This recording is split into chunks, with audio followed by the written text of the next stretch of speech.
The banking Guru channel में आपका स्वागत है। आज रिजर्व बैंक ऑफ इंडिया द्वारा अपनी मॉनेटरी पॉलिसी का ऐलान किया गया and we can say with confidence one of the best monetary policies जो आरबीआई गवर्नर ने अनाउंस की।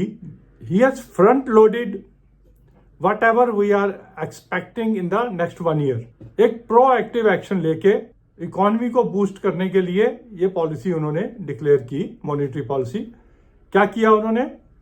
एक तो जो रिपो रेट है, जहां एक्सपेक्टेशन 0.25% रिडक्शन की थी, उन्होंने 0.5% रिडक्शन दे दी। ऑलरेडी 0.25 दो बारी कर चुके हैं। तो ओवरऑल अगर देखा जाए, जब से न्यू आरबीआई गवर्नर आए हैं, तो तकरीबन 1% का रिडक्शन जो है रेपो रेट में वो दे चुके हैं। And on the top of it CRR में रिडक्शन जो कि एक्सपेक्टेड नहीं था, वो भी इन्होंने दे दिया।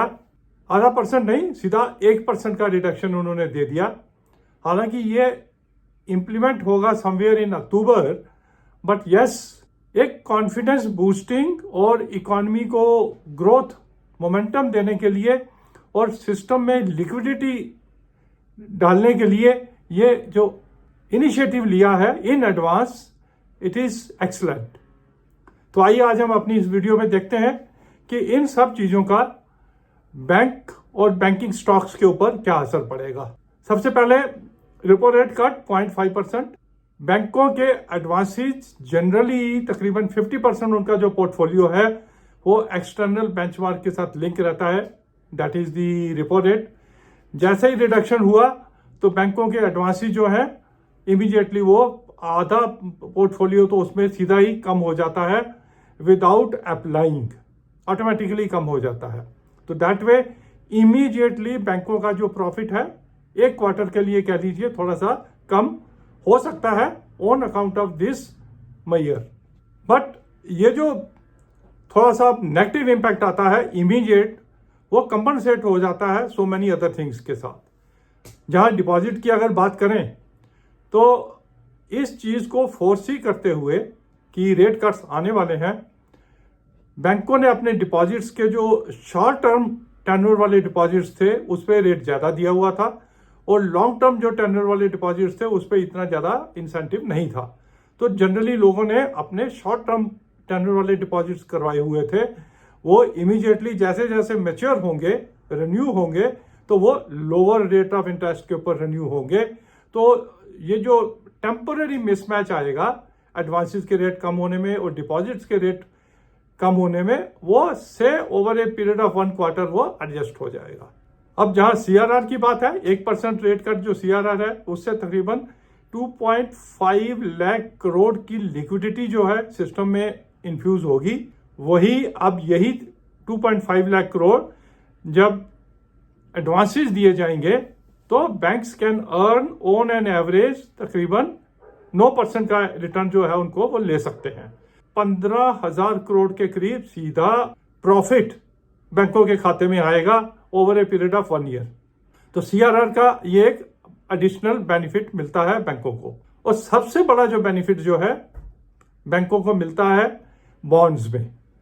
जैसे ही रेपो रेट कम होता है, जो एग्जिस्टिंग बॉन्ड्स हैं जो हायर रेट ऑफ इंटरेस्ट पे रहते हैं, उनकी वैल्यू बढ़ जाती है, क्योंकि जो नया बॉन्ड इशू किया जाएगा वो लोअर रेट ऑफ इंटरेस्ट के ऊपर किया जाएगा, और जो एग्जिस्टिंग बॉन्ड्स हैं वो हायर रेट ऑफ इंटरेस्ट के ऊपर चल रहे हैं, डिपेंडिंग कि उनका कितना टेन्योर बाकी है। तो बैंक्स का जो प्रॉफिट रहता है, मार्क टू मार्केट प्रॉफिट जो रहता है, वहां पर उनके ट्रेजरी इनकम बढ़ जाती है। हालांकि सारे का सारा पोर्टफोलियो बैंकों का मार्क टू मार्केट नहीं रहता है, कुछ पोर्टफोलियो जो है हेल्ड टू मैच्योरिटी भी रहता है, लेकिन जितना मार्क टू मार्केट रहेगा उसमें वो अपना प्रॉफिट बुक कर सकते हैं, और क्वार्टर ऑन क्वार्टर उनके जो ट्रेजरी प्रॉफिट है हमें बढ़े हुए दिखेंगे। ये एक काफी बड़ा एडवांटेज रहता है जब कभी भी रेट कट्स आते हैं। दूसरा बेनिफिट जो रहता है बैंकों को, जब भी रेट कट्स आते हैं, जो रेट सेंसिटिव सेक्टर्स रहते हैं जैसे होम हो गया, कार हो गई, वहां पर डिमांड बढ़ जाती है। हालांकि जो एनबीएफसी होम लोन्स में है या कार लोन्स देती हैं, उनकी डिमांड बढ़ेगी, but at the same time जो बैंक्स भी जो हैं होम लोन्स और कार लोन्स देते हैं, वहां होम लोन्स और कार लोन्स के रेट जैसे ही कम होंगे उसकी डिमांड बढ़ जाती है, तो बैंक्स जो है अपना ज्यादा एडवांसेज दे सकते हैं। एनबीएफसीज के लिए जो एडिशनल बेनिफिट रहता है वो है कि कॉस्ट ऑफ फंड्स, जो कॉस्ट ऑफ बोरिंग उनकी रहती है, क्योंकि एनबीएफसीज बहुत ज्यादा डायरेक्ट जो है डिपॉजिट्स नहीं ले सकते हैं, वो बैंकों से ही अपना फाइनेंसिंग लेते हैं। तो बैंक्स जो उनको लोन देते हैं उसका rate of interest, repo rate कम होने से वो रेट कम हो जाता है, उससे एनबीएफसीज की कॉस्ट ऑफ फंड्स कम हो जाती है और एनबीएफसीज का निम जो है इंप्रूव होगा। अगर ओवरऑल लिक्विडिटी पोजीशन की बात करें तो पिछले 6 महीने में रिजर्व बैंक ने तकरीबन 9 लाख करोड़ की लिक्विडिटी इन्फ्यूज की। आज की डेट में तकरीबन 3 लाख करोड़ की लिक्विडिटी सरप्लस अभी भी सिस्टम में अवेलेबल है। सफिशिएंट स्कोप अवेलेबल है फर्दर ग्रोथ का बैंकों के लिए। रेट ऑफ इंटरेस्ट कम होने से डिमांड बढ़ेगी और वो अपने एडिशनल लोन्स वो दे पाएंगे और अपना प्रॉफिट बढ़ा पाएंगे, निम बढ़ा पाएंगे। रेपो रेट कम होने का एक डिसएडवांटेज ये रहता है कि जो बॉन्ड मार्केट है वो फॉरेनर्स के लिए थोड़ा कम अट्रैक्टिव हो जाती है। अगर यूएस के कोई फंड्स इंडियन बॉन्ड मार्केट में इन्वेस्ट करना चाहते हैं तो इतने ज्यादा अट्रैक्टिव नहीं रहते हैं, पर उसका एडवांटेज ये रहता है कि बॉन्ड मार्केट से निकल के इक्विटी मार्केट में फंड्स आने शुरू हो जाते हैं, प्रोवाइडेड जो फॉरेक्स रेट है, रुपी का जो रेट है वो ज्यादा फ्लक्चुएट ना करे। एक दो और डेवलपमेंट्स जो पीछे अभी हमें कुछ रिपोर्ट से मालूम चली है कि जो अनसिक्योर्ड लोन का जो पोर्टफोलियो था बैंकों का, जहां पर स्ट्रेस दिख रही थी, जिसकी वजह से रिजर्व बैंक ने रिस्क वेट भी बढ़ा दिए थे, वो अब जो अनसिक्योर्ड लोन्स पोर्शन है वो अब उसमें इतने एनपीए इतने ज्यादा नहीं है, वो अब स्टेबलाइज हो गए हैं। But at the same time जो माइक्रो फाइनेंस का अभी भी पोर्टफोलियो जिन बैंकों का है उसमें अभी भी स्ट्रेस काफी दिख रही है और आने वाले क्वार्टर्स में भी दिख सकती है। इन सब डेवलपमेंट्स को देखते हुए हमें क्या करना है? लार्ज बैंक्स अच्छी लिक्विडिटी होने की वजह से बेनिफिट में रहेंगे, तो we have to invest in the large banks.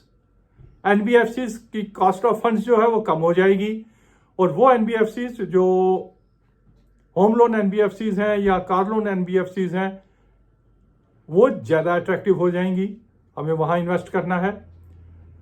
और टू सम एक्सटेंट क्योंकि अनसिक्योर्ड लोन का पोर्टफोलियो जो है अब वो उसमें ज्यादा स्ट्रेस नहीं है एनपीए की, तो वो एनबीएफसीज भी अट्रैक्टिव हो जाएंगी जो अनसिक्योर्ड लोन्स भी देते हैं। अवॉइड क्या करने हैं? जिन बैंकों का अभी भी माइक्रो फाइनेंस का पोर्टफोलियो ज्यादा है, से 50% से ज्यादा का उनका पोर्टफोलियो माइक्रो फाइनेंस सेक्टर में है। तो क्या लेना है? Large banks, SBI, HDFC, ICICI, NBFCs में housing NBFCs, PNB housing finance, हुडको।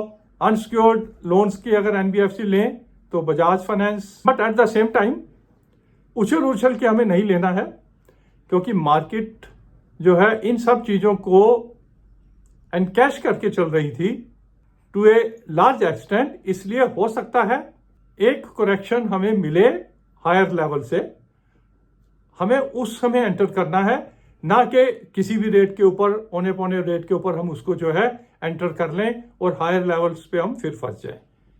वेट कीजिए, अपने रेट्स करेक्शन होने दीजिए और ज्यादा करेक्शन नहीं मिलेगा, 2-3% से ज्यादा का करेक्शन नहीं एक्सपेक्ट कर सकते। स्टॉक्स आइडेंटिफाई करके रखिए, जैसे ही कोई करेक्शन हमें मिलता है तो you can enter there. Thank you for watching.